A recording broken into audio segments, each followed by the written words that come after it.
నీచాతి నీచానికి దిగజారితే ఆఖరికి కుక్క చావు చస్తారు అనడానికి మదనపల్లి ఘటనే ఉదాహరణ అని చెప్పొచ్చు.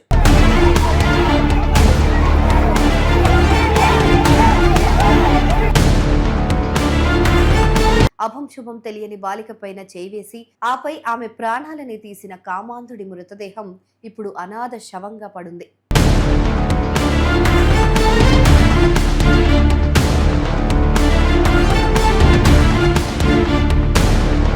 అన్నమయ్య జిల్లా మదనపల్లిలో చిన్నారి ఘటనలో నిందితుడు కులవర్ధన్ మృతదేహం చెరువులో లభ్యమైన సంగతి తెలిసిందే. నిందితుడిని తాము అదుపులోకి తీసుకున్నాక రక్షక్ వాహనంలో తరలిస్తూ ఉండగా పోలీసుల కళ్లుగప్పి పరారైనట్లు జిల్లా ఎస్పీ ధీరజ్ వెల్లడించారు. అతను కురవలకోట మండలం కనసారివారిపల్లె చెరువులో దూకి ఆత్మహత్య చేసుకున్నట్లు తమకు ప్రాథమిక సమాచారం ఉందని ప్రత్యేక బృందాలతో గాలిస్తూ ఉండగా అతడి మృతదేహం లభ్యమైనట్లు తెలిపారు. కులవర్ధన్ చనిపోవడంతో మదనపల్లిలో అందరూ సంబరాలు జరుపుకున్నారు.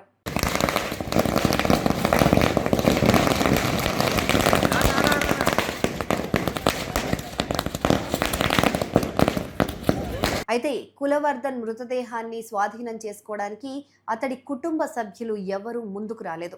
కులవర్ధన్ తల్లి బెంగళూరులో ఉన్నట్లు తమ వద్ద సమాచారం ఉందని ఎస్పీ ధీరజ్ మీడియాతో మాట్లాడుతూ చెప్పారు. అయితే ఆమె కొడుకు మోహన్ చూడ్డానికి కూడా ఆమె రాలేదట. ఇక కులవర్ధన్ సోదరి అతడితో తమకు ఎలాంటి సంబంధం లేదని చెప్పేశారు. దీంతో మున్సిపల్ సిబ్బందే కులవర్ధన్ అంత్యక్రియలు చేస్తారని భావించారు. కానీ ముదివేడు పోలీసులు మదనపల్లెలో పోస్టర్లు అతికించారు. గుర్తు తెలియని మగ శవం అని ఆ పోస్టర్ల మీద రాసుంది. చెరువులో కులవర్ధన్ శవంగా తేలియాడుతున్న ఫోటోను కూడా జత చేశారు. అతని పేరు తండ్రి పేరు తెలియదని రాసుకొచ్చారు. తెలిసిన వారొచ్చి మృతదేహాన్ని స్వాధీనం చేసుకోవాలని ఆ ప్రకటన సారాంశం. అయితే ఎన్ని ప్రయత్నాలు చేసినా కామాంధుడి మృతదేహాన్ని తీసుకెళ్లడానికి ఎవరూ ముందుకు రాలేదు. దీంతో గురువారం సాయంత్రం మున్సిపల్ అధికారులు మృతదేహాన్ని చెత్తబండిలో తరలించి స్థానిక డంప్యార్డ్లో అంత్యక్రియలు నిర్వహించారు.